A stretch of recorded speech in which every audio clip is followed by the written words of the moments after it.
El dar bíblico. El dar bíblico. El dar bíblico. ¿De qué vamos a hablar hoy? De un tema que es una piedra con la que muchos se estrellan y se estallan. Muchos, no poca, mucha gente. Vamos a hablar del diezmo. Vamos a estudiar la historia del diezmo. Usted va a entender hoy si es verdad que hay que diezmar o no. Con este tema del diezmo sucede un fenómeno que se da también con el tema de los demonios. Con el tema de los demonios se dan dos cosas, dos polos. Están los que se van al extremo de ver demonios en absolutamente todo. No falta el hermano que llega a la suegra de visita y dice, ahí llegó el demonio. En todo ven demonios. Ese es un extremo. Y el otro extremo, ¿cuál es? El irse al extremo de ya no creer en la existencia de demonios. ¿Sí? Ese es el otro extremo. La Biblia siempre nos plantea un equilibrio. Con el diezmo pasa igual. Está el extremo y con toda la razón. No los podemos culpar porque tienen toda la razón. De las personas que no dan porque les han dañado y les han manipulado. Están en el extremo de ya no doy. Roban, son ladrones. Cuidado, el pastor come pollo. ¿Sí ve? Ladrones. Y está el extremo de la manipulación de ese tema para sacarle plata a la gente. Y este extremo está profetizado en la Biblia. La Biblia dice, y harán mercadería de vosotros. Está en la Biblia, hermano. La Biblia lo profetizó. Pero ¿por qué dice la palabra y harán mercadería de vosotros?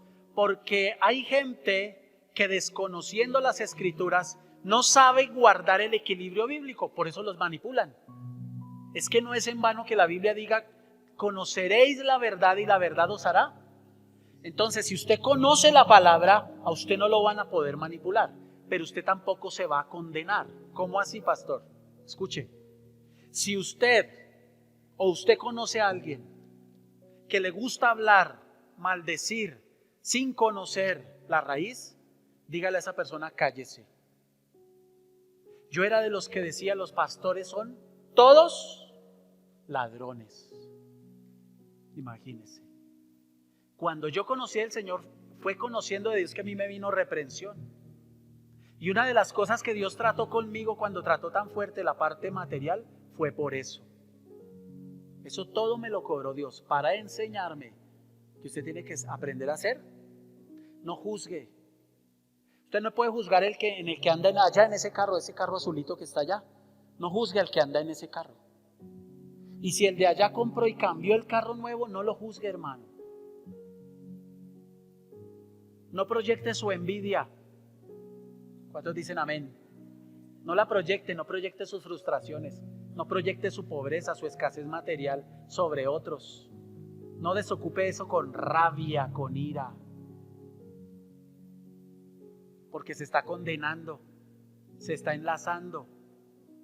Llama a usted demonios a que vengan a hacerle daño, a que se le metan. Eso trae maldición. ¿Es verdad que ha habido un abuso? Sí, hermano. Pero usted no tiene el derecho. Levante la mano los que trabajan aquí en colegios. Pilar, ¿quién más? Todos. Docentes. Imagínense que a mí una docente hace años, es un ejemplo, no pasó, es un ejemplo, me robó. Me dijo, présteme 50,000 y nunca me los pagó. Todos los docentes son ladrones. ¿Es justo que yo la mire a usted y diga, mire esas gafas, mire las gafas que tiene, combinadas con la chaqueta? Eso vale plata, hermano. Mínimo, ¿a quién sabe qué estudiante robó? Ese juicio de valor que yo estoy haciendo es justo sobre ella. No todos los pastores son ladrones. Así como no todos los policías son corruptos. Así como todos los políticos no son tramposos. Empecemos por ahí. No juzgue. Se habla mucho del diezmo, mucho. Pero mucha gente no tiene clara la historia del diezmo. Empecemos, ¿qué pasa? ¿Por dónde? La primera causa, mire por dónde voy a empezar a desarrollar este tema. Y si me paso unos minuticos, unas 3, 4 horas, usted me tiene paciencia. La primera causa generadora de problemas en los hogares, en los matrimonios, es los problemas económicos. En el mundo entero. Hay estudios que han demostrado eso. Otra vez, la primera causa de problemas en la pareja que incluso terminan en divorcio son los problemas económicos. Plata, dinero. A veces porque no hay. O a veces porque hay mucho. Pero la raíz es dinero, plata. Levante la mano, honestamente, yo tengo que ser el primero, que casados aquí, que ya pasaron por el primer amor, el primer embobamiento, el primer enamoramiento, porque cuando están en eso, matan y comen del muerto por enfrentársele al mundo entero, por defender al gorila. Espérese a que se case con el gorila y me cuenta que lleven de convivencia 1 año. Espérese, me cuenta. Pero mientras están en esa etapa de noviazgo, yo me hago matar. Y cuidado, la mamá le va a mencionar al novio o a la novia. Cuidado, se lo toca, porque si no, ¿sí o no? Bueno, algunas mamás miran para el piso para no mirar para ningún lado. Levante la mano aquel casado o casada que alguna vez tuvo o ha tenido, así usted haya sido separada, divorciado, etcétera, pero que cuando estuvo casada, vivió con alguien, tuvieron agarrones por plata. ¿Sí o no? A veces porque hay y la mayoría de veces es porque no hay. ¿Sí o no? Hay que pagar tal cosa y le contesta el otro. Bueno, escuche lo que le voy a decir, porque si vamos a hablar del diezmo, porque estoy hablando de esto. Cuando usted estudia la historia de Israel, del pueblo de Israel, se da cuenta de una cosa. La mayoría de problemas que Israel tuvo con Dios, en esa relación del pueblo con Dios, fueron por plata. Fue por cosas materiales, porque no tenían, porque Dios no les suplía, porque Dios no les daba, porque no los complacía, etcétera, etcétera, etcétera. Plata, plata.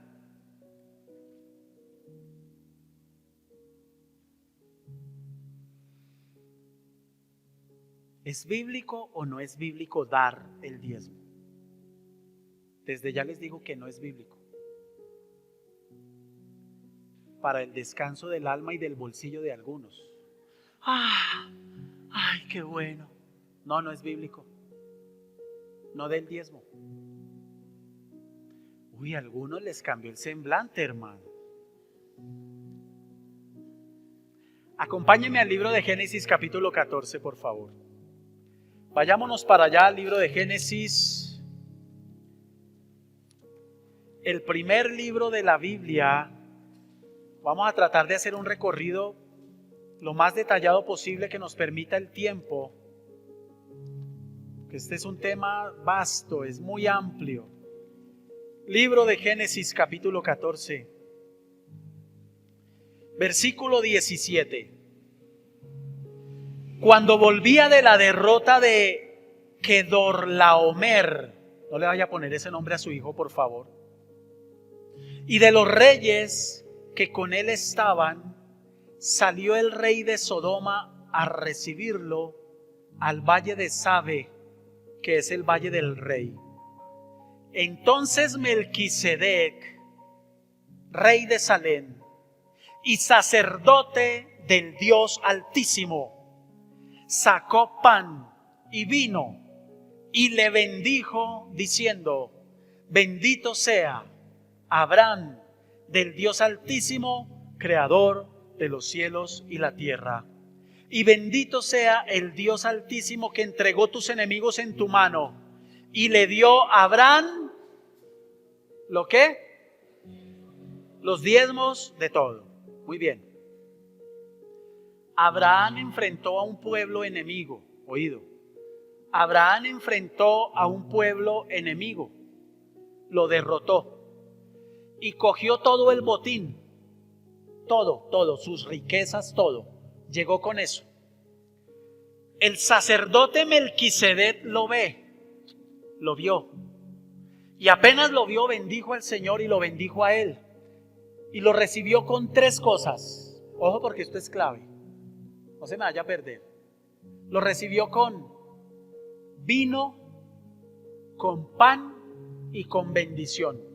Melquisedec era sacerdote, rey y sacerdote. Y dice la palabra que Melquisedec era sacerdote de los levitas. ¿Sí o no? ¿Amén? ¿Puesto por quién había sido Melquisedec? Casi nada. Por el mismo Dios, sacerdote del Dios Altísimo. Y Melquisedec lo bendice. Y dice que Abraham le dio del botín, que eso era mucho lo que cogían, del botín los diezmos de todo. Hasta ahí estamos claros. En ese momento de la historia, en ese punto de la Biblia, la nación de Israel no existía como nación. Todavía no existía Israel. ¿Cómo le parece? Todavía no. Entonces Abraham, que después Dios le cambia el nombre a Abraham, tiene un hijo llamado Isaac, que era el hijo de la promesa. Dios le prometió que le iba a dar un hijo y ese fue el hijo, Isaac. Isaac crece, ojo, no se pierda. Isaac crece, se desarrolla y tiene un hijo que se llamó Jacob. Y Jacob, ese no tenía televisor, tuvo 12. Tuvo 12 hijos. 12 hijos, aquí están los 12. Ya murió Abraham, ya murió Isaac, aquí está Jacob, tuvo 12 hijos. De esos 12 hijos, Dios forma la nación de Israel. Es a partir de esos 12. ¿Listos? Ahí empieza la nación de Israel como nación. ¿Por qué? Jacob, el Señor después le cambia el nombre. ¿A qué? A Israel. Y ahí nace la nación de Israel, con los 12 hijos de Jacob. Ojo con la línea histórica que estamos llevando. Entonces el Señor, ellos, acuérdense cómo Jacob llegó a Egipto. De esos 12 hijos, él tuvo un hijo que se llamaba José. Ustedes saben que José fue gobernador en Egipto y etcétera, etcétera, hubo una sequía. Ellos llegan a Egipto, todo el pueblo, ¿se acuerdan? Todo Egipto, todo Israel, los 12 llegan a Egipto. Ya ahí está constituida la nación. Llegan a Egipto. En Egipto muere ese faraón de esa época, muere José, se levanta otro gobierno y los toman como esclavos. En esclavitud están un periodo de 430 años. Pasan 430 años en esclavitud, claman y Dios levanta un hombre que lo va a usar para libertar al pueblo llamado Moisés. ¿Listos? Se levanta Moisés, vienen las 10 plagas, sale el pueblo todo, Israel, las 12 tribus de cada hijo se conforman tribus y salen ¿para dónde? Para el desierto. Y en el desierto el Señor los lleva cerca a un monte que se llama el monte Sinaí. Y en el monte Sinaí le dice un día a Moisés: Moisés, venga mijo, pégese una subida hasta acá, necesito hablar con usted. Y le entrega la ley. El pueblo necesitaba una ley para gobernarse y para llevar su vida. ¿Listos? Bueno, en esa ley nace lo que se conoce como el diezmo levítico. Ahí nace el diezmo, ahí, en ese punto, en ese momento. Pero si nos devolvemos allá para donde Abraham, él dio el diezmo porque a él le nació. No había ley, él no estaba obligado, a él le nació. A Abraham le nació darlo, no había ley. Nos vamos otra vez allá para las 12 tribus, están en el desierto, y el Señor tenía que organizarlos. Entonces el Señor les dice: una tribu, 2 tribus, 3, 4, 5, 6, 7, 8, 9, 10 y 11. Ustedes todos van a trabajar, van a prosperar, van a hacer plata. Y la otra tribu, porque eran 12, y la otra, esta tribu, la de Leví, que era del hijo, Jacob tuvo un hijo llamado Leví, y de ahí viene Leví, Levítico, Levitas. Entonces esa tribu no va a trabajar, esa tribu no. ¿Cómo? ¿Cómo que les van a dar tierra a todos? Cuando repartieron la tierra prometida, que ya entraron, cruzaron el Jordán y entraron a la tierra prometida, atrás quedaron esos 40 años de desierto, les dieron tierra a todos, menos a los de Leví. Esa tribu no recibió nada. ¿Por qué? Porque el Señor les dijo: esa tribu de Leví es la tribu de los sacerdotes. Y ellos se van a dedicar y van a vivir únicamente para servirme a mí, para guiar al pueblo en lo espiritual. Entonces a ellos les van a asignar tierras, pero no son de ellos. Las administran, no más. Las otras tribus, ¿qué tenían que hacer?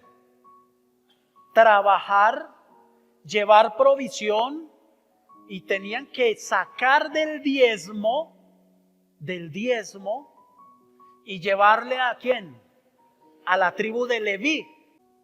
Aquí está la tribu de Leví. Él es la cabeza de esa tribu. Siéntese acá.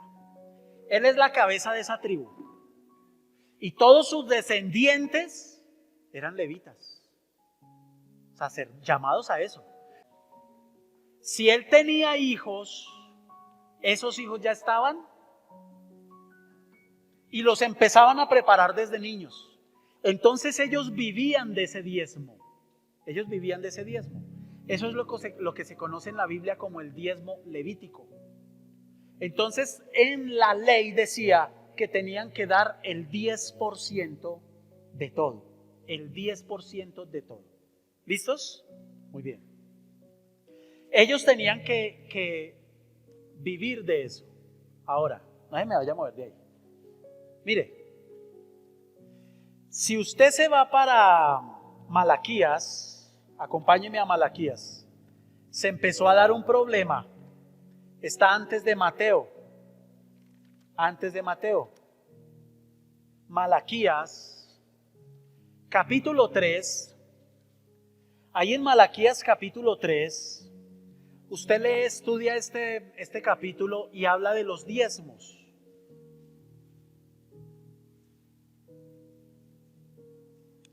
Versículo 6, capítulo 3, versículo 6. Porque yo Jehová no cambio por esto, hijos de Jacob. No habéis sido consumidos. Desde los días de vuestros padres os habéis apartado de mis leyes y no las guardasteis. Volveos a mí y yo me volveré a vosotros, ha dicho Jehová de los ejércitos. Mas dijisteis: ¿en qué hemos de volvernos? Hasta ahí. Escuche, míreme para acá. El problema del pueblo era que ni siquiera ellos veían en qué estaban fallando. Así nos pasa muchas veces a nosotros. La respuesta está enfrente. El Señor les dice: vuélvanse, ustedes se apartaron, vuélvanse a mí. Y el pueblo le dice: ¿y en qué nos hemos apartado? El Señor les contesta. El pueblo le dice: ¿en qué hemos de volvernos? Versículo 8. ¿Robará el hombre a Dios? Pues vosotros me habéis robado y dijisteis: ¿en qué te hemos robado? en vuestros diezmos y ofrendas. Malditos sois con maldición, porque vosotros, la nación toda, me habéis robado. Traed todos los diezmos al alfolí y haya alimento en mi casa, y probadme ahora en esto, dice Jehová de los ejércitos, si no os abriré las ventanas de los cielos y derramaré bendición sobre vosotros hasta que sobreabunde, y reprenderé también por vosotros ¿a quién? Al devorador. Y no os destruirá el fruto de la tierra, ni vuestra vida en el campo será estéril, dice Jehová de los ejércitos. Escuche, aquí está el sacerdote Leví, de la tribu de Leví, y están todos, y el Señor les dice: haya ahora alimento en mi casa. La nación toda me ha robado. ¿Por qué? Porque la nación, por desobediencia y por contaminación, por fornicación, no hablo de algo sexual sino espiritual, habían dejado de llevar los diezmos. ¿Sabe qué consecuencia trajo eso? Que este señor Leví, que debía vivir en el templo, ¿sabe qué le tocó empezar a hacer? Salir a trabajar. Entonces los sacerdotes estaban en otras.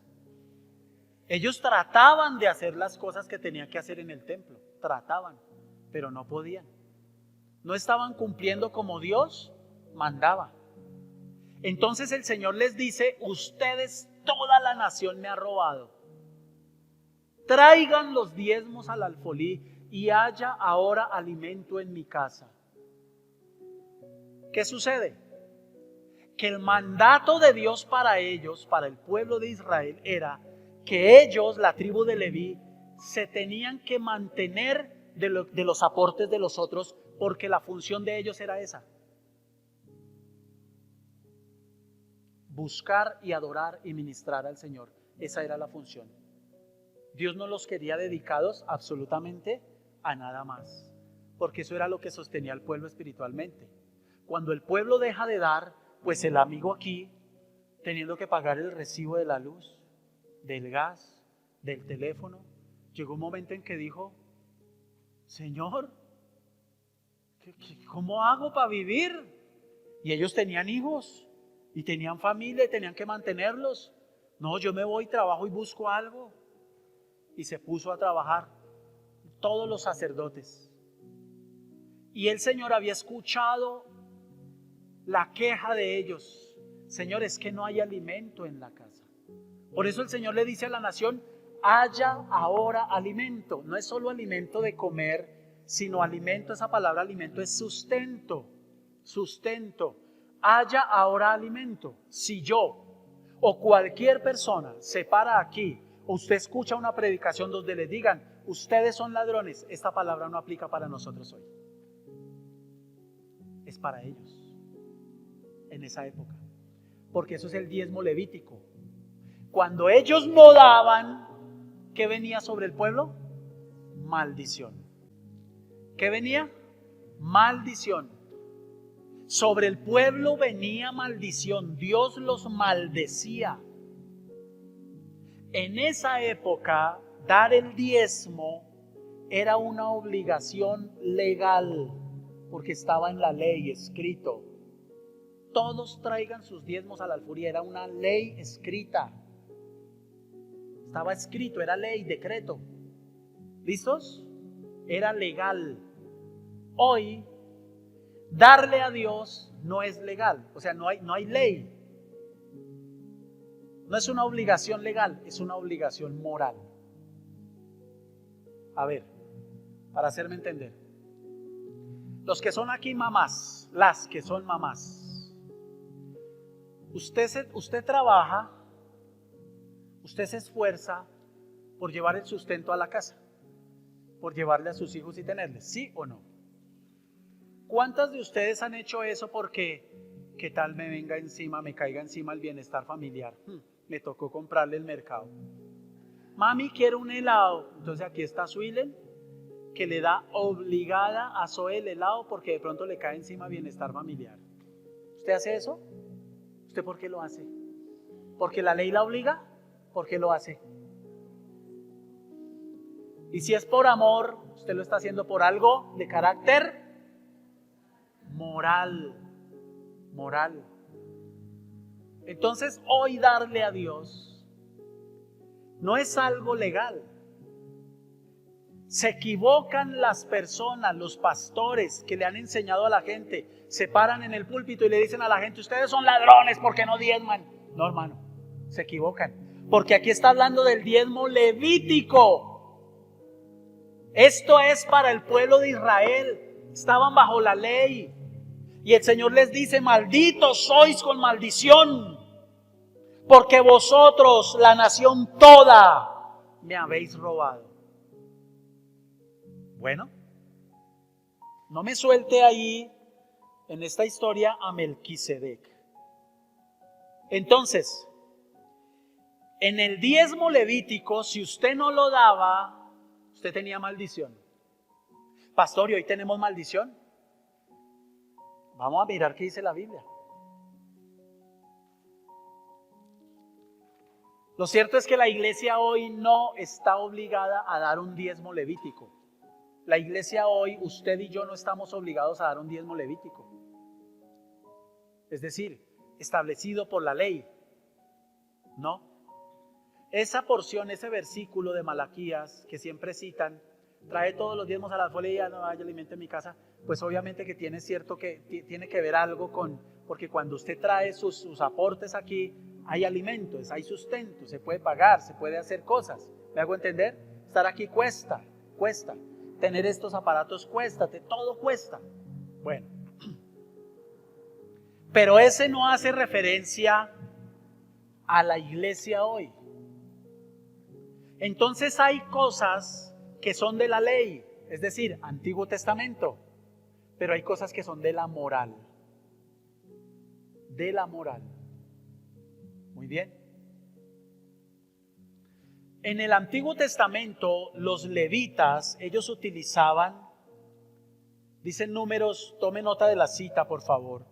Números 18, 21. Y he aquí que yo he dado a los hijos de Leví todos los diezmos en Israel por heredad, a cambio de su ministerio, en el cual sirven el ministerio de la tienda de reunión. ¿Ve? Establecido por Dios. Los diezmos eran para ¿quiénes? Entonces, todas las tribus recibieron herencia, tierras. ¿Cuál fue la heredad de los hijos de Leví? Los diezmos. Esa es su herencia. Todo lo que trabaje la gente, los diezmos, las otras tribus, para allá. Para quienes no lo sabían, y hay muchos youtubers que salen a exponer estos temas en internet, dicen unas barbaridades. ¿Qué día le escribí por ahí a uno? Con mucho respeto, que por favor se informara mejor y estudiara mejor el contexto actual. Porque él decía, hoy ni siquiera los judíos llevan el diezmo al templo porque ya no hay templo. Se equivoca, amigo, sí, no hay templo, pero sacerdotes sí hay. Se están formando de la tribu de Leví hoy. Escuche lo que le va a decir, esto es para asustarse, hermano. ¿El entendido en las escrituras? Le pasa lo de Amparo Grisales. Se eriza. Están preparando ya sacerdotes para iniciar nuevamente la adoración en el templo. Significa, ellos ya ven, dicen, esto es en cualquier momento. O sea que la venida de Cristo, cuénteme qué tan lejos está. Imagínese usted. Y usted entretenido y desanimado que porque no le alcanza la plata. Ay, Señor. Deprimido que porque el gorila que él no la mira. Que no la mire. ¿Sí o no? Está uno centrado en cosas de esta vida, hermano. Dice, puestos los ojos en el autor y consumador de la fe, en Cristo. Estar preparados. Entonces, bajo la ley, dar el diezmo era obligación. Era obligación. Tocaba dar un porcentaje, estaba escrito y establecido. Pero bajo la gracia es una cuestión de moral. Ya es algo de generosidad. Ahora, hoy, ¿el diezmo es el piso o es el techo? Espere, porque algunos, ¿El diezmo es el techo o es el piso? El piso, ¿por qué? Porque es lo mínimo a partir de ahí. Es a partir de ahí. ¿Por qué? Porque cuando Cristo dio su vida, Él no la diezmó. La dio toda por usted y por mí. Toda. ¿Cómo le parece? Entonces, si usted es de los que coge y saca y juicioso da su diezmo, el 10%, se está dando bajo la ley. Se está dando un diezmo levítico. Lo que Dios espera es que usted utilice eso como la base y haga de cada uno de como propuso en su corazón. Y a partir de esa base de mucho más.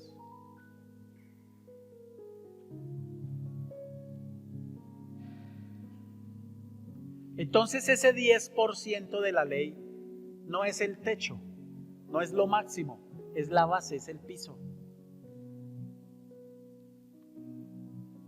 No me voy a detener con el tema de los tipos de diezmos que daban y cada cuánto los daban. No me voy a detener con ese tema que es muy bonito y es muy amplio. Quiero pasar a decirle cómo es este tema del dar en el Nuevo Testamento. Hasta aquí nos queda claro que la iglesia no está obligada a dar un diezmo levítico, que ya nosotros no estamos bajo la ley.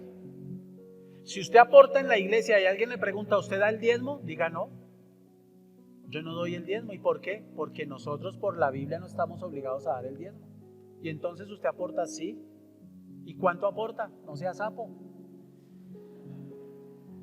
Eso es íntimo. ¿Cuántos dicen amén? Eso es íntimo, hermano. Que lo que haga su mano derecha no lo sepa la izquierda y viceversa. Eso es íntimo. Pero usted ya sabe que hay una base. Sí hay una base. ¿Por qué? Porque Cristo no vino a abrogar la ley, sino ¿a qué? A cumplirla. Entonces Dios no le va a aceptar a usted que antes se daba el diezmo y ahora usted no, pues que como cada uno propuso en su corazón y yo propuse en mi corazón darle el 1%. Hágalo si quiere. Eso es cuestión de conciencia, hermano. Lo que sí es cierto y nosotros no lo podemos negar, eso sí es verdad, es que darle a Dios y aportar en la obra trae bendición económica. Eso sí es una verdad que no podemos negar. Está en la Biblia, hay un principio de siembra y de cosecha. Ahora, ¿cómo es el dar en el Nuevo Testamento? Tome nota de la cita. Primera de Timoteo capítulo 5 versículo 17. Primera de Timoteo, búsquela por favor. Primera de Timoteo capítulo 5 versículo 17. Búsquela rápidamente ahí en su Biblia.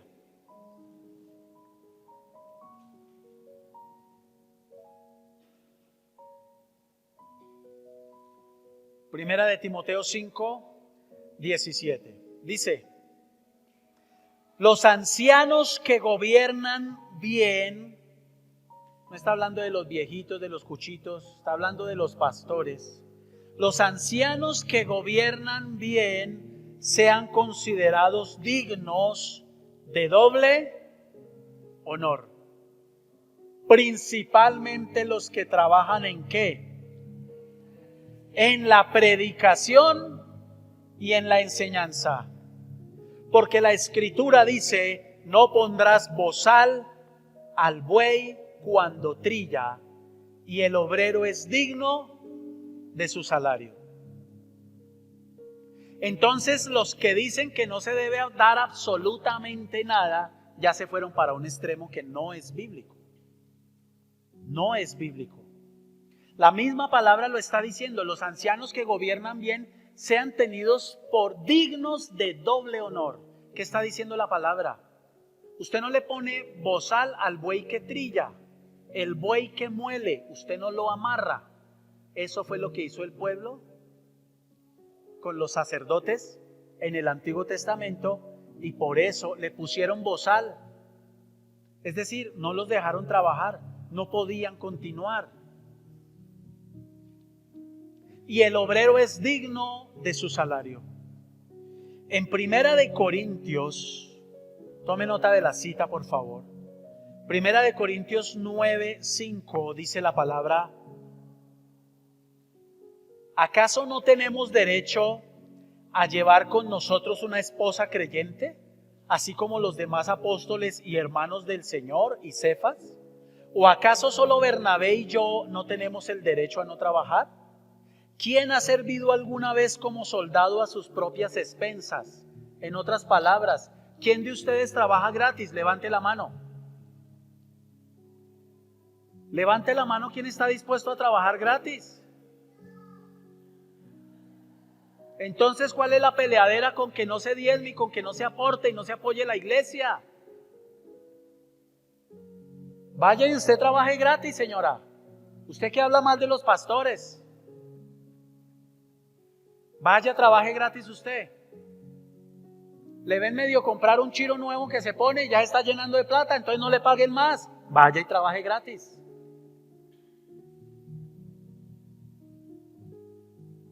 La ignorancia y el desconocimiento de la palabra es la que nos lleva a hablar burradas. ¿Cuántos dicen amén? Hermanos, si vamos a hablar, hablemos con fundamento bíblico. Si no, es mejor, para que usted no traiga juicio sobre su vida. Y él les está diciendo: ¿qué soldado trabaja? O sea, si usted va a ser soldado, ¿usted qué le pide al gobierno? Deme dotación, compadre. Deme botas, deme uniforme, deme arma, porque si me toca ir a comprar el fusil, estamos mal. ¿Quién se metía de soldado? Mire lo que sigue diciendo: ¿quién planta una viña y no come de su fruto? ¿O quién cuida un rebaño y no bebe de la leche del rebaño? O sea que es legítimo en Primera de Timoteo 5:17 recibir honra. Recibir honra. Segundo, es, según el Nuevo Testamento, en Primera de Corintios 9:5, recibir sostenimiento. Es legítimo de parte de Dios. No cometa usted el error de ser mezquino con Dios. Que trabajen, desgraciados. En Primera de Corintios, ahí mismo donde está, Primera de Corintios 9:8 dice: ¿acaso digo esto según el juicio humano? ¿No dice también la ley esto mismo? Pues en la ley de Moisés está escrito: no pondrás bozal al buey cuando trilla. ¿Acaso le preocupan a Dios los bueyes? ¿O lo dice especialmente por nosotros? Sí, se escribió por nosotros, porque el que ara debe arar con esperanza, y el que trilla debe trillar con la esperanza de recibir la cosecha. Todo ministro, pastor, evangelista tiene el derecho dado por Dios de vivir de eso. Y cuando la iglesia aprende a dar, la iglesia es bendecida. La diferencia se ve en las finanzas. Uno las ve, yo las veo. Yo aquí sé quién da y quién no da y no les gusta. Y en el que no da, hay cosas que nunca cambian. Nunca cambian. Siempre arrancados, siempre arrastrados, siempre con escasez, siempre, siempre, siempre. Y aunque el Malaquías, el Señor dice: reprenderé por vosotros al devorador. Eso sí está vigente. Porque Satanás sigue siendo diablo. Satanás sigue siendo devorador.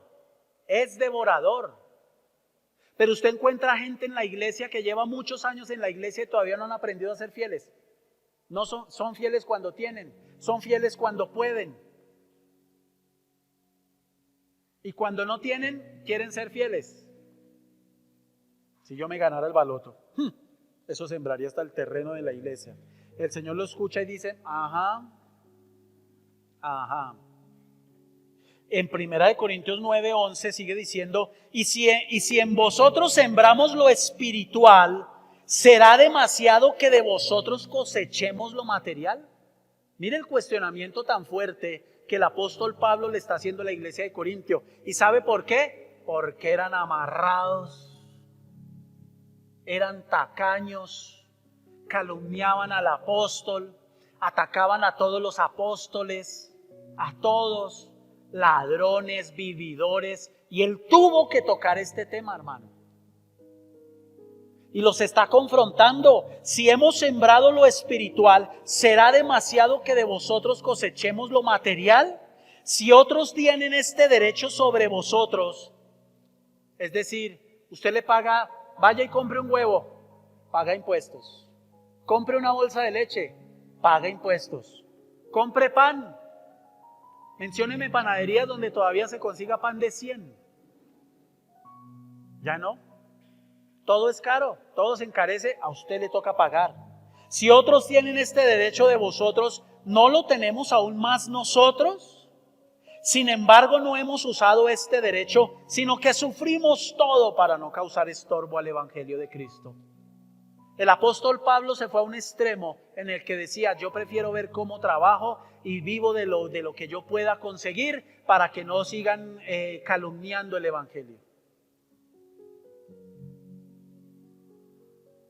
Y en 2 Corintios 8:1 dice, ahora hermanos, os damos a conocer la gracia de Dios que ha sido dada en las iglesias de Macedonia. Le escribe a los corintios y les dice, miren Corintios y aprendan cómo es. Les damos a conocer la gracia de Dios. Escúcheme, el que en su corazón da, eso es una gracia de Dios que ha caído sobre su vida. Usted da por la gracia de Dios. Y Macedonia era una iglesia sobre la que había caído la gracia de Dios. ¿Para qué? Para dar. Mire, pues en medio de una gran prueba de aflicción abundó su gozo y su profunda pobreza sobreabundó en la riqueza de su liberalidad. Las iglesias en Macedonia, pasando una situación muy terrible, nunca dejaron de apoyar el ministerio del apóstol Pablo. Eso es lo que está diciéndoles. Daban.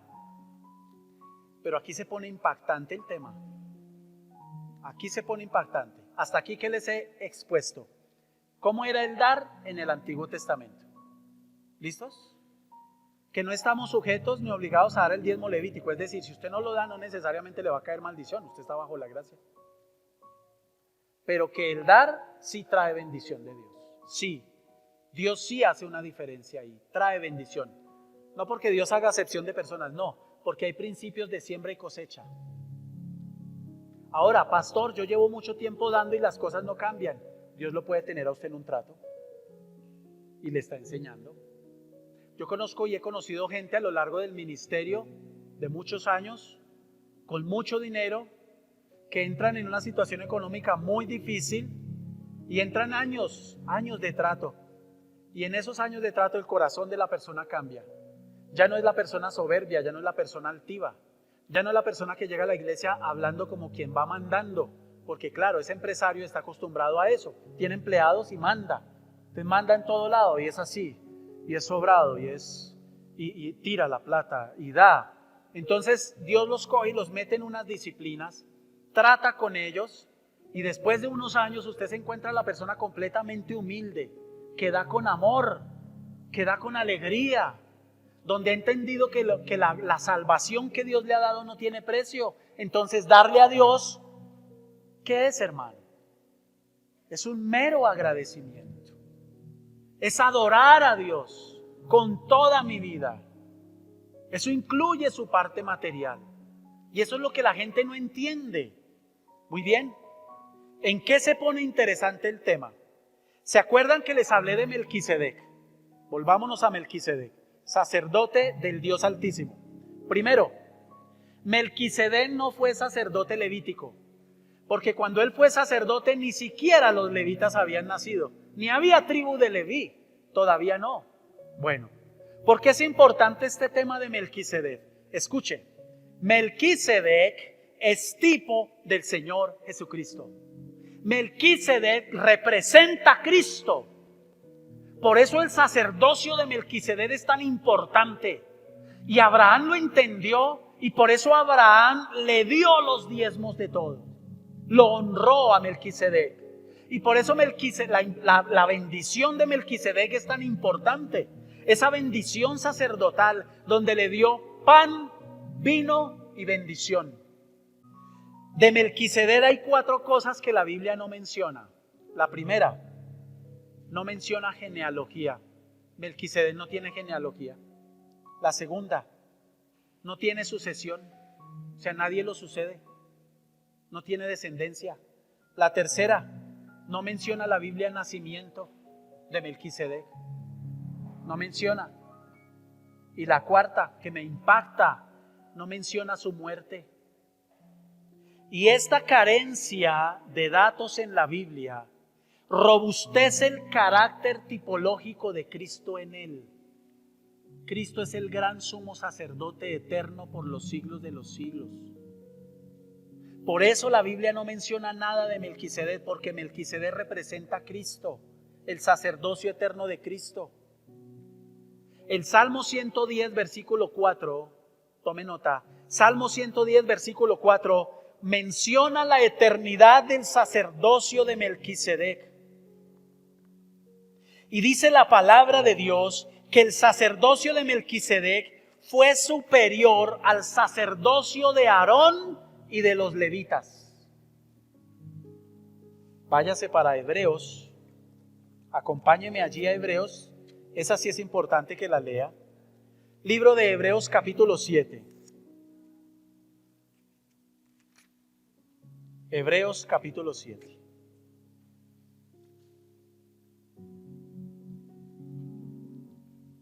¿Lo tienen? Este capítulo 7 de Hebreos habla del sacerdocio de Melquisedec. Y dice en el versículo 1, porque este Melquisedec, rey de Salem, sacerdote del Dios Altísimo, que salió a recibir a Abraham, que volvía de la derrota de los reyes, y le bendijo, a quien asimismo dio a Abraham los diezmos de todo, cuyo nombre significa primeramente Rey de Justicia. ¿A quién se le llama Rey de Justicia en el Nuevo Testamento? A Cristo. Y el mismo nombre se le da a Melquisedec. Y también Rey de Salem, esto es, Rey de Paz. ¿A quién se le da el título de Rey de Paz en el Nuevo Testamento? A Cristo. Sin padre, sin madre, sin genealogía, que ni tiene principio de días, ni fin de vida, sino hecho semejante al Hijo de Dios, permanece sacerdote para siempre. Tremendo, hermano. Está hablando del sacerdocio de Melquisedec. Considerad pues cuán grande era este, a quien Abraham el patriarca dio diezmos del botín. Ciertamente los que entre los hijos de Leví reciben el sacerdocio tienen mandamiento de tomar del pueblo los diezmos según la ley. Diezmo levítico. Pero ¿por qué es tan fuerte este tema de que Abraham le dio los diezmos a Melquisedec? Porque se los estaba dando a Cristo Jesús. Él es tipo de Cristo. Y dice la Biblia que el sacerdocio de Melquisedec es eterno. ¿En quién? En Cristo. Aquí tenemos la historia de Melquisedec. Pasa el tiempo y ahora tenemos un sumo sacerdote perfecto, que es superior a ese. Es Cristo. Es Cristo Jesús. Ahora, si usted mira la palabra, dice la palabra que Cristo es del orden de Melquisedec. Esto es impactante, hermano. Es del orden de Melquisedec.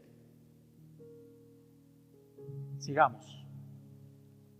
Mire por favor el versículo 11.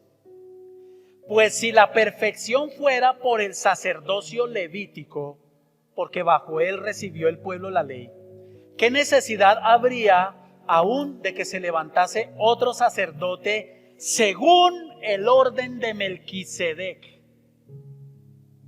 Sigamos. Y que no fuese llamado según el orden de Aarón. Usted dice, uy, ¿esta vaina qué es? Explíqueme. Muy sencillo. La perfección, el sacerdocio perfecto, no estuvo en los sacerdotes levíticos.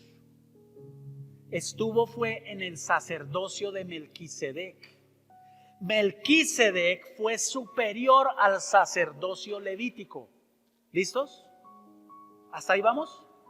Y lo que está diciendo la palabra es que si la perfección fuera por ellos, por los levíticos, entonces ¿para qué levantábamos otro sacerdote según el orden de Melquisedec? No, la palabra de Dios dice, ellos no fueron según el orden de Aarón, porque era Aarón el que estaba al frente de los sacerdotes levíticos.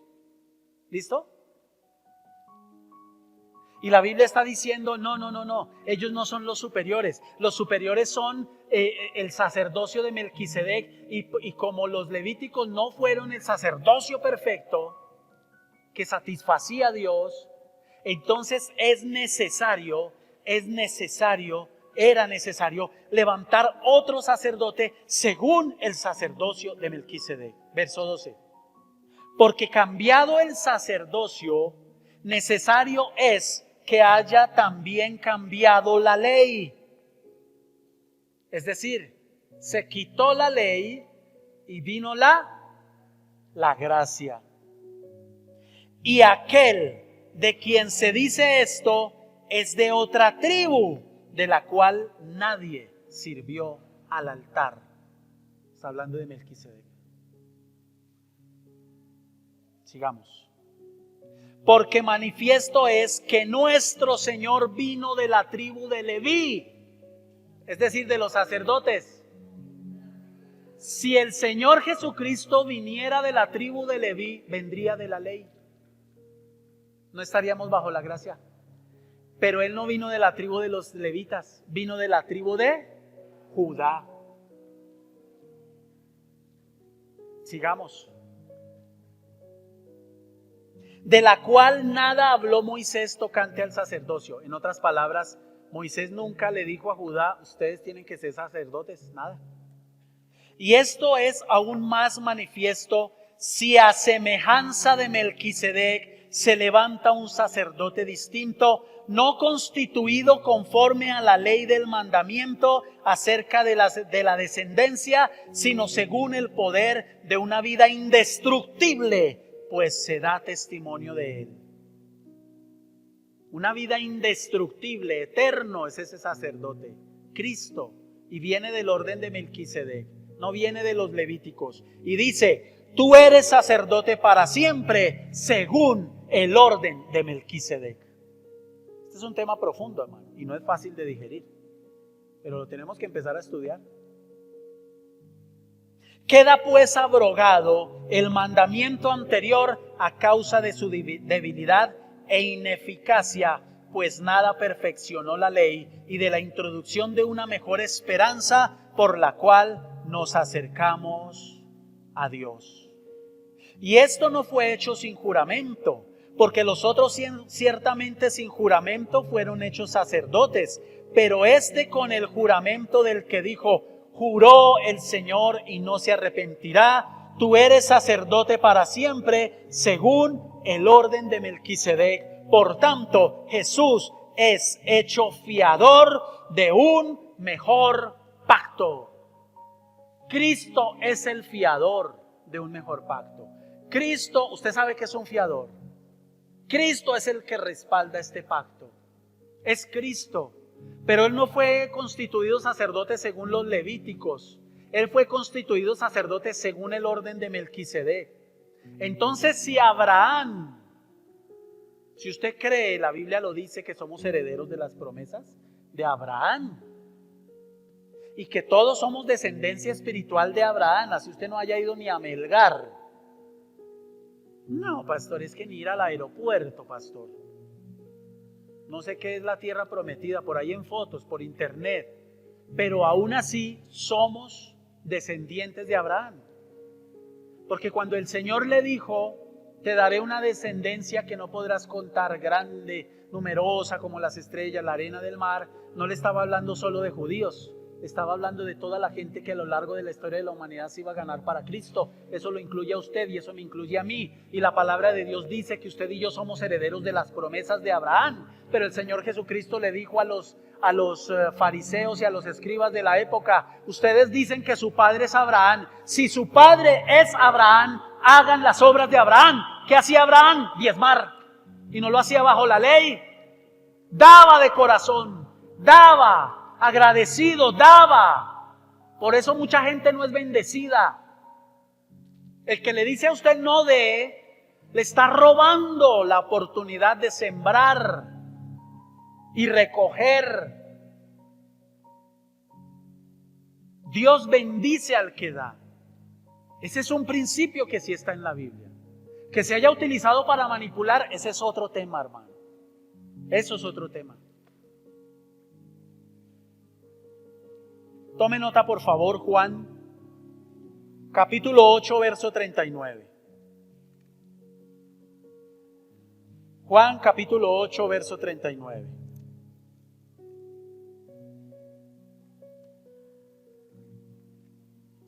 Tome nota de esa cita.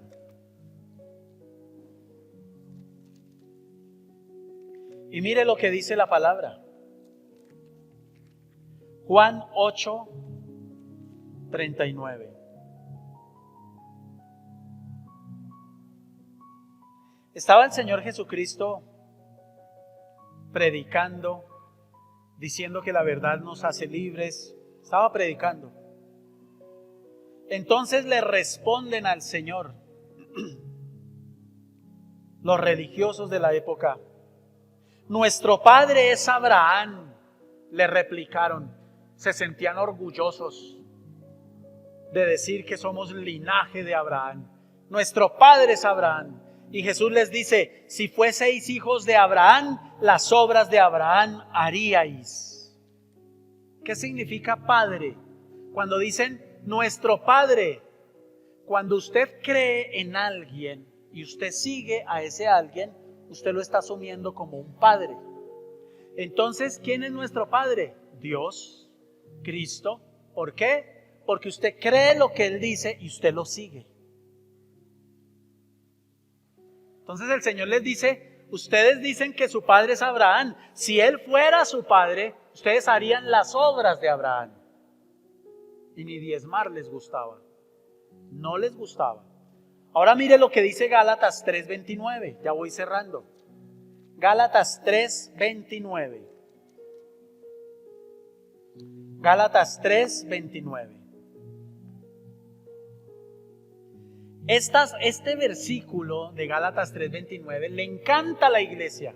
A todo el mundo le fascina, pero no les gusta la implicación que el versículo tiene. Mire lo que dice: y si vosotros sois de Cristo, levante la mano aquí el que es de Cristo. Levante la mano el que es de Cristo. Amén. Ciertamente linaje de Abraham sois. ¿Somos o no somos linaje? Claro, hermano. Otra vez. Y si vosotros sois de Cristo, ciertamente linaje de Abraham sois y herederos según la promesa. Uy, eso nos encanta. Herederos según la promesa, hermano. Las promesas de Abraham, de bendecirlo, de prosperarlo, de abundar, esa sí nos gusta. Esa sí nos gusta.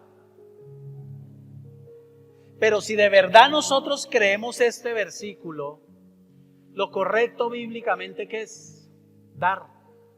Pero Abraham no dio bajo la ley. Abraham dio bajo la voluntariamente. Le nació agradecimiento, con liberalidad, sin mezquindad. Daba.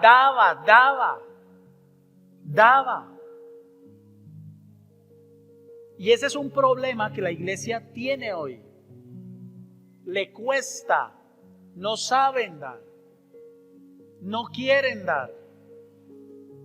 Y vienen pruebas de la fe. Y como a usted se le acortaron las cosas, las cuentas aquí y allá, no dio. Lo primero que sacrificó fue lo que le correspondía al Señor. Cuando usted le da a Dios, usted está adorando a Dios. Darle a Dios es una manera de honrar, de adorar al Dios del cielo. Y la palabra de Dios dice, esa la cumplió Abraham, que Dios ama al dador alegre. Él dio con alegría. Nadie le dijo, tiene que dar por ley. A él le nació dar. Le nació. Y si Cristo no diezmó su vida por usted y por mí, ¿cuánto más nosotros debemos aprender a darle de nuestra vida todo a Dios? Ahora, el ser humano se empeña en vivir en sus fuerzas y en retenerle a Dios. Quien así actúa yendo a una iglesia no le ha amanecido con este tema. Por eso el diablo quita tanto.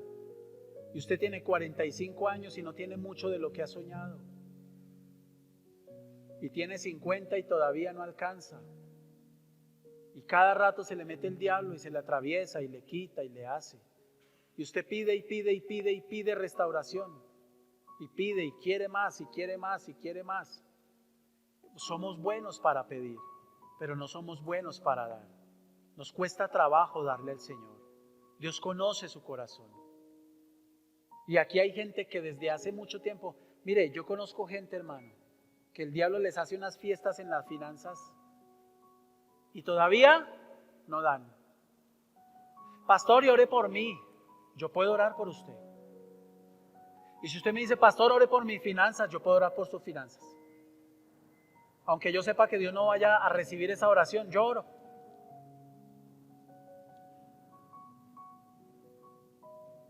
Yo oro. Les voy a contar esta experiencia para terminar. Cierro con esto. ¿Usted cree que Dios es un Dios sobrenatural? ¿Que puede hacer milagros, incluidas sus finanzas? Ayer hablé con una muchacha. Ella es bacterióloga. Póngale cuidado. Y ella va a una iglesia cristiana. Y ella me dice, yo necesito que usted me ayude porque yo tengo un problema en mi vida.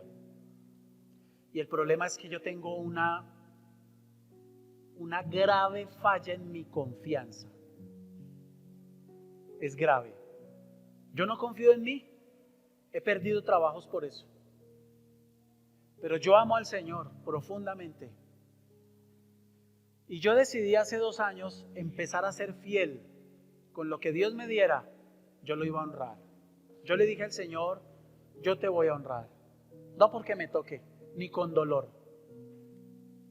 No, yo te voy a honrar. Se presentó a un concurso en una multinacional que se llama Pfizer. El día de la entrevista, bueno, fueron varias etapas, pero el día que le tocó una prueba escrita, me dice que se bloqueó. Le dio como un ataque de pánico y se bloqueó. Y de la bloqueada tenía el lápiz entre los dedos, lo partió. Y en esas entra uno de los evaluadores, porque están entrando y ¿cómo va? ¿Qué necesita? Y tal. Y la china llorando. Entonces él se sentó con ella y le dijo, no, pero ¿por qué está así? Tranquila, tranquila, no se preocupe, presente la prueba, espere, ya le traigo otro lápiz. No se ponga así. Y ella dijo, aquí me tiré todo por la reacción. Y resulta que la llamaron a trabajar. Una muchacha sin posgrado, tiene un pregrado, se va a ganar 19 millones de pesos mensuales. Historias así, las que usted quiera. Pero también le puedo contar, lamentablemente son más, las historias de gente que no le gusta dar, no han entendido lo que es dar con alegría. Y si usted es de los que no da con alegría porque no le gusta, me cuenta cómo le fluye la plata, me cuenta. De pronto hay un secreto que usted descubrió que no está en la Biblia. ¿Sí o no? ¿Cómo ser próspero sin Dios?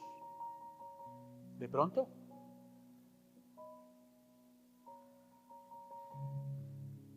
Hace muchos años yo estaba parado ahí enfrente de la iglesia donde me congregaba y ese día yo no predicaba y estaba lloviendo. Entonces había como un voladito ahí de techo y estábamos así contra el techo y teníamos a Joshua bebecito, como está la hija de Marcela, pequeña. Y estaba ahí entre el coche y el coche tenía un plástico, esto lo he contado, pero se los voy a contar a todos para que todos conozcan la historia. Y estaba lloviendo, ahí le caía una gota de agua. Se estaba acabando el primer culto y empezaron a llegar los hermanos para el segundo. Y llegó un hermano ahí en su carro, de esos hermanos que van a la iglesia de vez en cuando,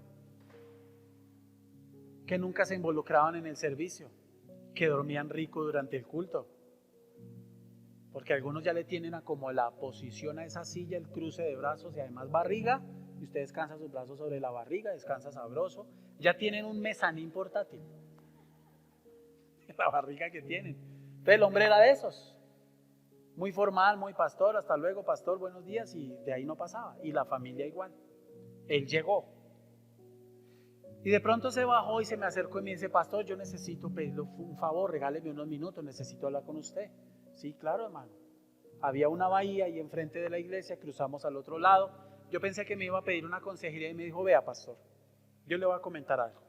Estuvimos orando con mi esposa, nosotros vemos que usted no tiene carro y usted vive lejos y lleva muchos años viniendo y eso es una bregadera.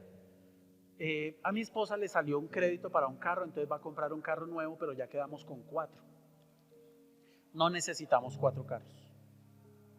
Queremos venderle a usted un carro. Y yo por dentro, si este hermano supiera cómo ando. ¿Sí o no? En esa época, Dios mío, estábamos en la candela. Y yo le dije: claro, hermano. Y yo predicando de fe. Hacía 8 días yo había predicado de fe. Claro, hermano, listo, sí, claro, ahí hablamos. Yo lo llamo.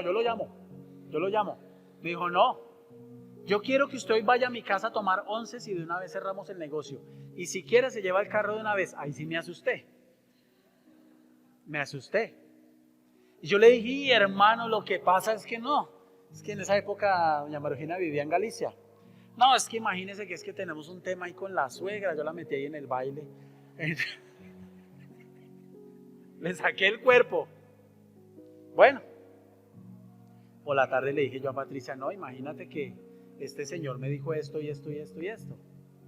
Entonces Patricia, muy sabia, me dijo: tú verás. ¡Pum! Patricia es pase gol. Pero es claro, es Dios tratando con mi fe, no con ella. Es tratando con mi fe. Bueno, me llama el hombre. Lo espero esta tarde, me dijo ahí en la iglesia. Bueno, me llama en la tarde como a las 3. Hermano, lo estoy esperando. Tengo aquí listo el chocolate, las 11. Y este tipo está hablando en serio. Hermano, no, se me presentó un inconveniente, no sé qué. Y simplemente esa noche llegué a la casa y le dije al Señor: Señor, tú sabes cómo estoy yo ahorita. Así que, cerrado ese tema. Imagínese usted diciéndole a Dios: cerrado el tema. Le dije yo al Señor: cerrado ese tema. No. ¿Usted cree que yo puedo dormir esa noche? No pude, hermano. Y no era pensando en el carro, créamelo. Dios me pegó una confrontada tremenda. Llegó el martes. Yo dije: qué pena.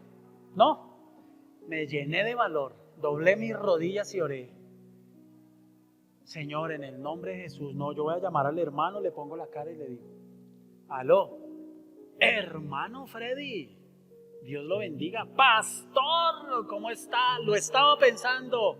No, hermano, ¿y eso por qué? ¿Cuándo viene para que miremos lo del carro? No, para eso lo llamaba. Excelente, pastor, estaba hablando con mi esposa. Usted es un tipo de fe, usted es un tipo berraco, usted es un tipo echado para adelante. Yo sé que usted coge ese carro para usted, pastor, así que lo espero. Sí, para eso lo llamaba, para cuadrar cuándo nos vemos. Resulté el miércoles allá. El miércoles, lo llamé el martes, el miércoles estuve allá. Vivo ahí por los lados de Bavaria, sobre la Boyacá. Entré al conjunto residencial, lo pregunté, me anuncié y entré a cruzar el parqueadero y había un Mazda verde bonito. Yo digo: uy, qué carrazo tan como lo tienen de cuidado, uy, qué belleza. No. Subí al apartamento, el hombre me recibió, estaba ahí la esposa, el tipo es un empresario y el tipo me sienta y de una vez me cogió: bueno, pastor, aquí está el contrato, porque él me lo vendió. Él me dijo: páguemelo en cuotas como usted pueda. No me lo regaló, porque Dios dice: yo soy tu Dios que te esfuerzo. Si me lo hubieran regalado, Dios no esfuerza mi fe. y yo no hubiera visto la gloria de Dios en eso. ¿Ve? Porque Dios lo pone a veces a esforzarse. Bueno, listo, sí, hermano, bueno, bien, ¿no? Sí. Y quedamos ahí con una cuota de tanto mensual. Mire, cuando bajamos me dice, ese es el carro, el que yo había visto. Y me subo yo a ese carro, me explicó aquí, allá, y bueno, todo. Yo estaba así, no sentía las piernas. Hacía años yo no cogía un carro. Y ese día salí despacito de ese conjunto. Yo siempre manejo muy despacio, con cuidado.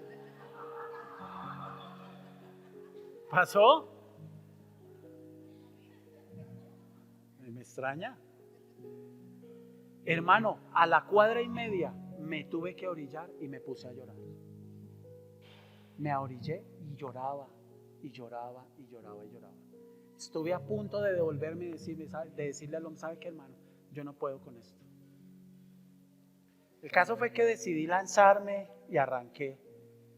Y cada mes, uy, qué trato. Mire, salíamos en ese carro, no olvidaré la vez que fuimos a viajar y en carretera, taca, taca, taca, taca, taca, taca, taca, taca, taca. Veníamos de La Dorada. Esa carretera aquí es bien culebrera, subiendo, taca, taca, taca, taca, taca, taca, taca, taca, taca, taca. Y yo no tenía dónde parar. Y subiendo eso, yo iba rápido y dele y duro, ta, ta, ta. Hermano, llegué yo a Bogotá orando todo el camino, Señor, que este carro no se vaya a varar. Señor, que no le vaya a pasar nada. Señor, que llegué a Bogotá, se levantó, lo revisaron y me dice el mecánico, lo felicito, usted tiene ese carro muy cuidado. Dios utilizó ese carro para tratar conmigo. De unas maneras hizo unos milagros impresionantes. Impresionantes. Le cuento un milagro. Un milagro. Se le dañó una bobina. La bobina se le dañó. Lo llevé a una serviteca. Le dije al hombre, hermano, este carro se apaga y mire y tal. No, venga a ver, lo prendió, no, camine, le damos una vuelta. Cogimos por toda la 80.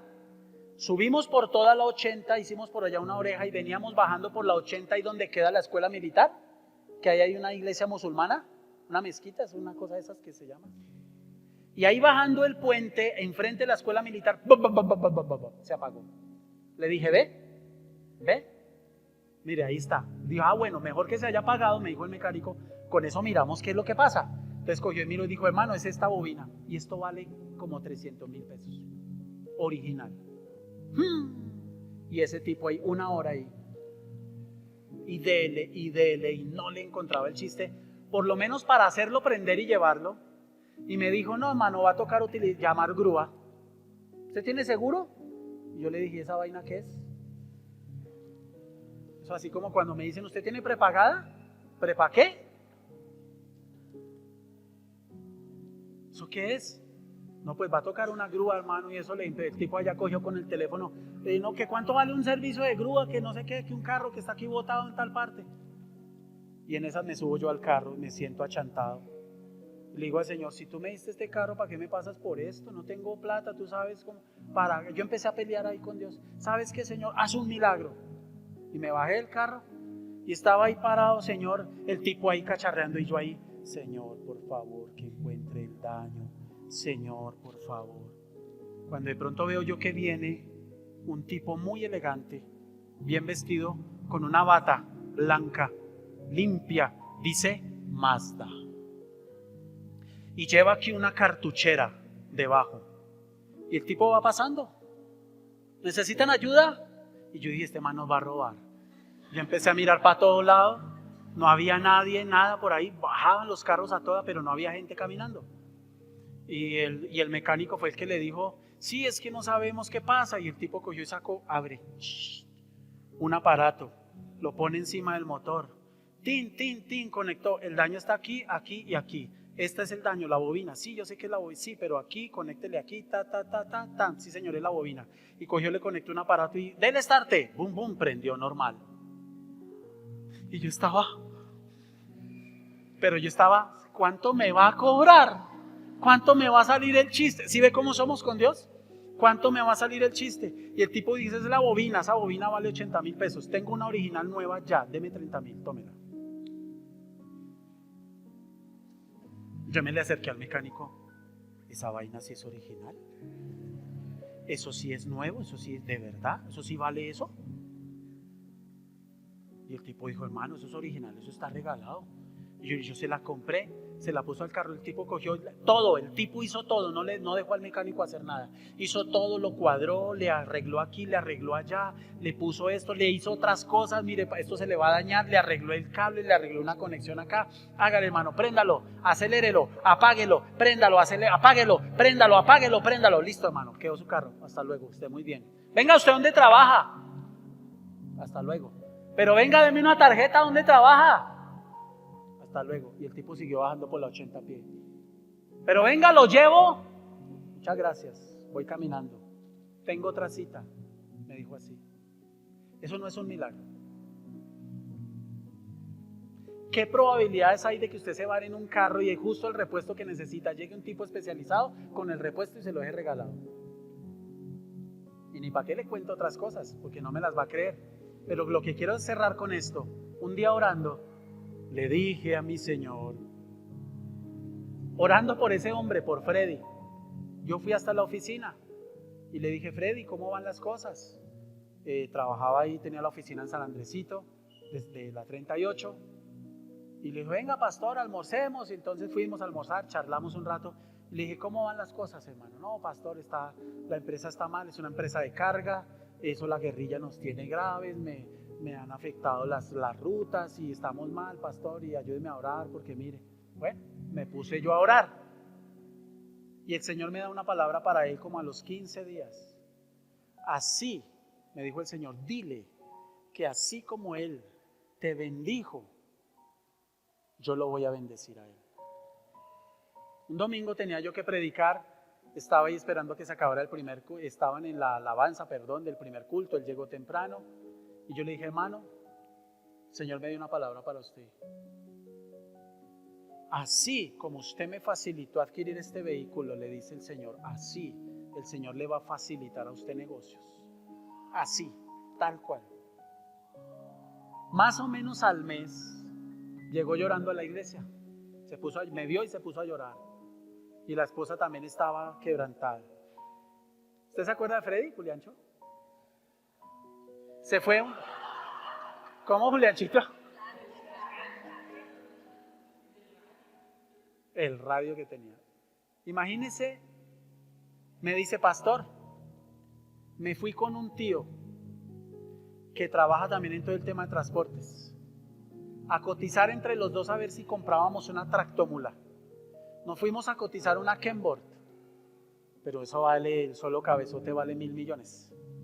El solo cabezote. Entonces hicimos cuentas, y yo le dije a mi tío, no tío, definitivamente no puedo. Y me llamó un día mi tío y me dijo, mijo, ¿sabe qué? Yo ya estoy muy viejo, hermano. Yo le quiero pegar a usted un empujón. Yo pago la tractomula, trabájela usted y me la paga como pueda. Eso no es un milagro. Lo llamaron de un concesionario que estaba empezando aquí en Colombia, le dieron 3 camiones. Tal como él me entregó a mí el carro, le entregaron a él los 3 camiones. Escúcheme. El tema de darle a Dios no es un tema de dar porque toca o por necesidad. La Biblia dice que nadie debe dar por necesidad. Entonces la gente que pacta y la gente que pacto para que Dios me dé un trabajo y doy esta plata para que Dios sane a mi familia. No, hermano, usted está dando por una necesidad. Usted debe entender algo. El Dios que lo ama a usted, lo dio todo por usted. Y Dios no tiene problema con que usted tenga plata. Entienda eso, metas eso en la cabeza. Dios no tiene problema con que usted tenga dinero. El problema que Dios tiene es que usted tenga dinero fuera del orden de Dios. ¿Por qué Dios ha llevado a muchos a cerrar puertas? Usted tenía un negocio y se le cerró la puerta. Porque en el momento que usted inició ese negocio no lo hizo. Primero, bajo la voluntad de Dios. Segundo, porque ese negocio no le estaba trayendo bendición a su vida. Y Dios dice, venga, le desbarato eso. Vamos a cerrar ese pozo que no le ha generado sino problemas. Y vamos a restaurar la relación entre los dos. Le voy a enseñar a ser una persona consagrada. Le voy a enseñar a ser una persona fiel, porque usted no aprende fidelidad en la abundancia, no se le olvide. Usted no aprende fidelidad en la abundancia, por eso los que están esperando a tener para darle a Dios, se van a quedar esperando. Usted aprende fidelidad en la escasez. en la escasez. Y si cuando le escasea la plata usted no ha aprendido a darle todavía a Dios, usted no ha aprendido fidelidad. Usted demora el proceso, no es Dios, es usted quien demora el proceso. Entonces Dios dice, vamos a restaurar las cosas. Yo voy a trabajar en tu corazón para poder bendecir tu vida. Y les puedo contar experiencias que usted no me las va a creer. No me las va a creer. Como el hombre que me decía llorando, pastor, me da rabia. Se levantaba a las 4 de la mañana y me llamaba llorando, me da rabia no poder orar. Yo le dije un día, hermano, deje de mirar el reloj, porque el sufrimiento de él era, empezaba a orar y decía, pastor, yo pensé que ya había pasado 1 hora. No, 5 minutos nada más, y miraba el reloj. Y miraba el reloj, y miraba el reloj, y miraba el reloj. Así está mucha gente. Tiene que renunciar a eso. Aprender a estar en la intimidad. Se le enfermó la esposa, le dio una enfermedad gravísima en la columna, como un tipo de cáncer. 4 hijos. Perdió la casa que tenía en Soacha, Portalegre, por no pago. Se la embargaron. Le tocó arrimarse. ¿Y por qué, pastor? ¿Por qué? Y ese muchacho ganaba 50,000 pesos, diezmaba. Le entraban 10,000, diezmaba. ¿Por qué? ¿Por qué? Lo que ese hombre no sabía era para dónde Dios lo llevaba. Y así estuvo años. Así estuvo años. ¿Sabe cuánto se llegó a ganar ese hombre cuando Dios lo levantó? De un semestre a otro, de no tener trabajo, al siguiente semestre, 70 millones de pesos semanales. Semanales. Le construyó a la esposa una casa en Cajicá como ella la quería. Como ella la quería. Y después la esposa no quería irse a vivir allá. Esa casa estuvo desocupada 2 años. Hasta que un día la senté y le dije, ¿a usted qué le está pasando? Porque yo le dije a él, ¿y la casa? No, pastor, es que no es que mi esposa no se quiere ir a vivir allá. ¿Cómo así? ¿Y por qué? Que no, que ella no quería. Pero explíqueme. Le daba miedo. Así somos. Dios quiere bendecir. Dios quiere levantar. Dios quiere dar. Dios no le pide a usted para quitarle. Dice la palabra, si el Señor dio a su Hijo, ¿cómo no nos dará juntamente con Él todas las cosas? Muévanse a creerle a Dios. Muévanse. Restaure su relación con el Señor. Usted puede estar aquí metido, pero no restaurado. ¿Sí o no? Usted puede estar aquí, pero no en una relación con Dios como Dios espera y Dios quiere. Créale a Dios. No tema darle a Dios. Y cuando lo haga, hágalo con libertad. Hágalo con amor. Póngase en pie, por favor.